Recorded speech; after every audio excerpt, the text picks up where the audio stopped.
Hi guys, Milap Tarot here. Welcome back po for your kapalaran sa pag-ibig. Para po ito sa mga water signs, Cancer, Scorpio, and Pisces. Maglalagay na lang po ako ng timestamp sa may description box para po mapuntahan ninyo ang inyong zodiac signs. Pero syempre, this is a general reading, kaya hindi po lahat ay makaka-relate. Okay, so we will start po with Cancer.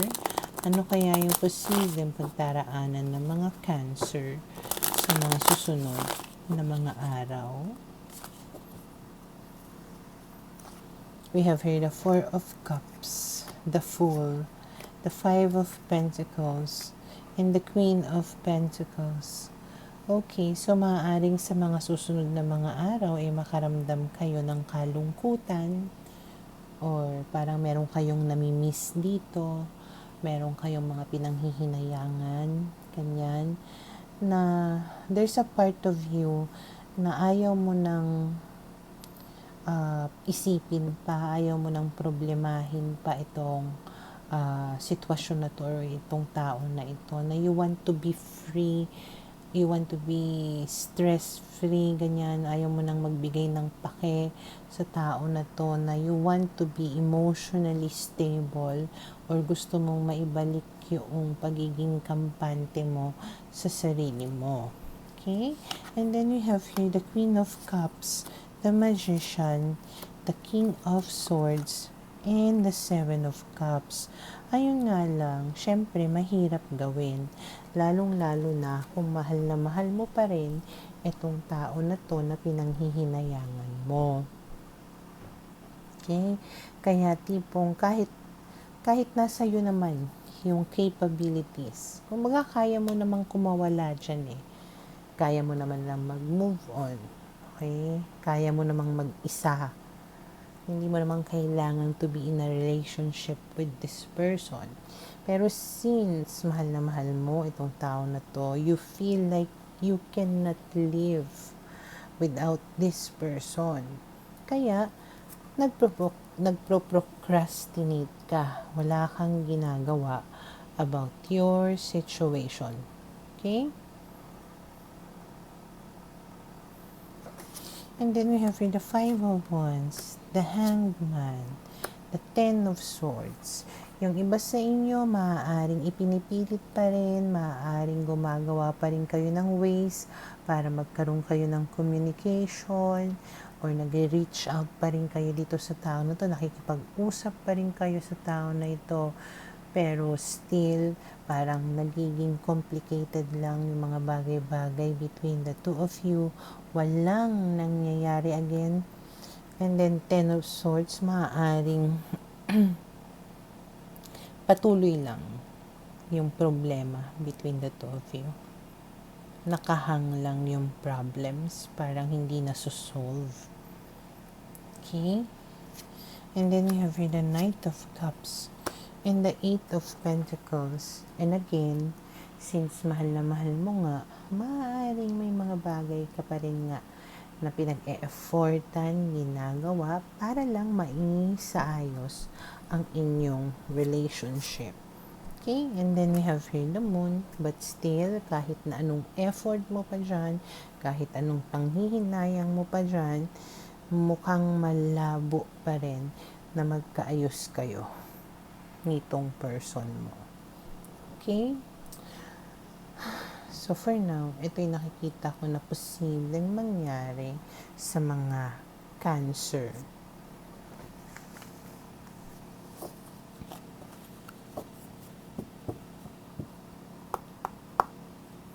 Para sa mga Scorpio, okay, let's see. Ano kayang posibleng pagdaraanan ng mga Scorpio sa mga susunod na mga araw?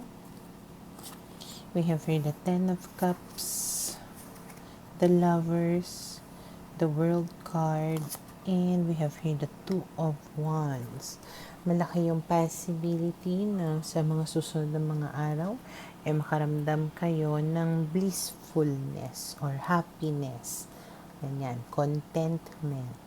Na parang punong-puno kayo ng pagmamahalan ng person mo. Kahit na sabihin nating magkalayo kayo at tipong nag-chat lang kayo dyan or nag-video call lang kayo. Okay?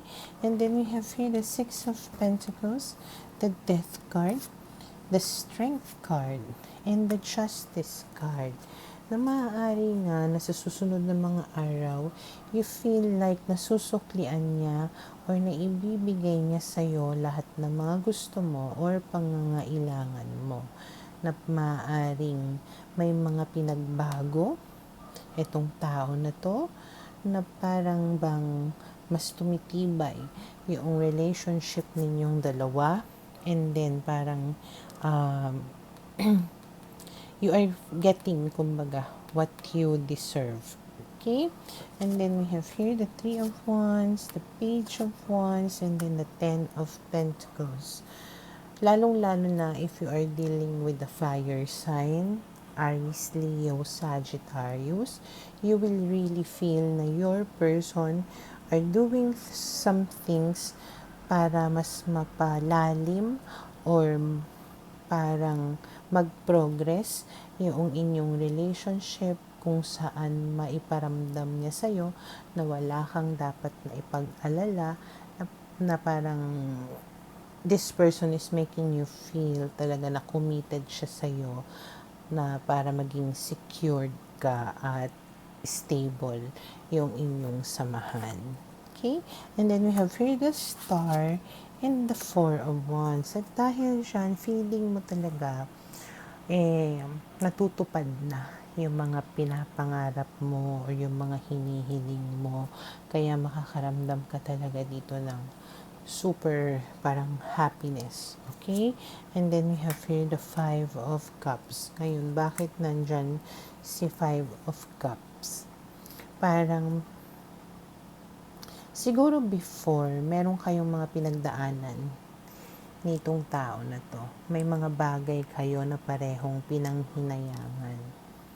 Kaya kumbaga sa mga susunod na mga araw, parang babawi kayo na dalawa, because you both don't want to feel na may mga panahon na nasayang or ayaw nyo kumbaga na magsisi na naman kayo sa huli. Okay? So, for now, ito yung nakikita ko na posibleng mangyari sa mga Scorpio.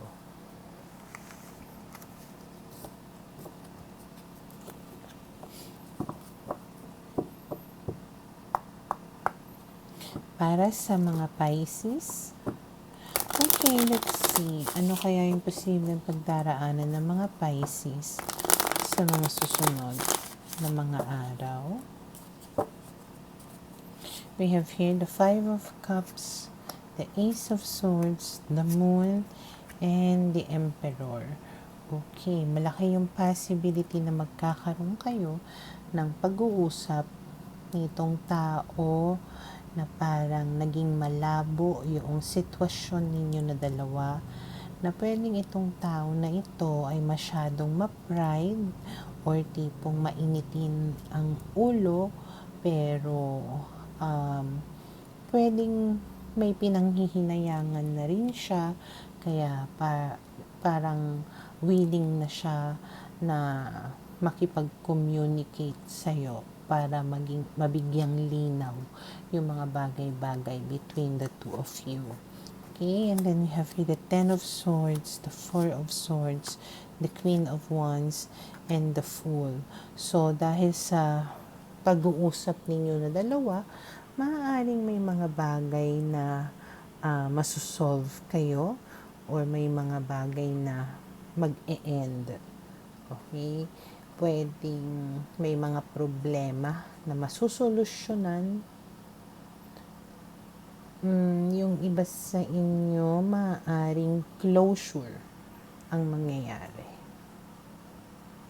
Okay? Talaga nag-usap kayo ng masinsinan kung bakit kailangan ninyong maghiwalay or kung bakit kayong naghiwalay. Parang nagkaunawaan kayo na dalawa. Okay? Parang acceptance na. Ganyan. Kaya parang nabunutan ka na ng tinik Okay? Kaya mas magiging kampante ka or parang feeling mo na nawala yung mga burdens mo. Okay?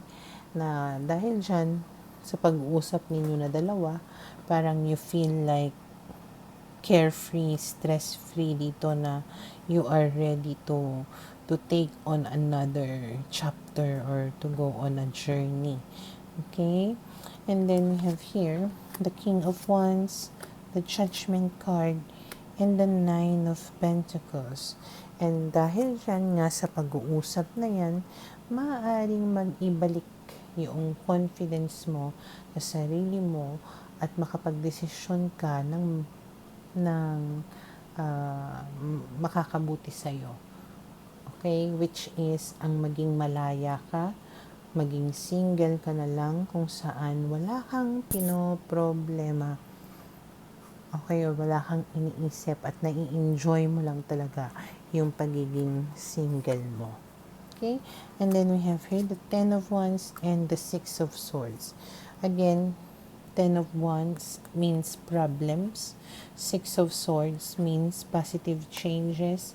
So, ibig sabihin, yung kung ano yung mga problema talaga na dulot nitong relasyon na to at nitong tao na to, mawawala yan at magkakaroon lang ng mga positive na mga pangyayari.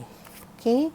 And then we have here the Chariot, which means you continuing moving forward. Okay, na parang malaya ka na gawin kung ano yung gusto mo. Malaya ka na maging successful, kanyan, maging happy, na walang pumipigil sa'yo or walang mga problema na humaharang sa iyo. Okay? So, for now, ito yung nakikita ko na posibleng mangyari sa mga Pisces.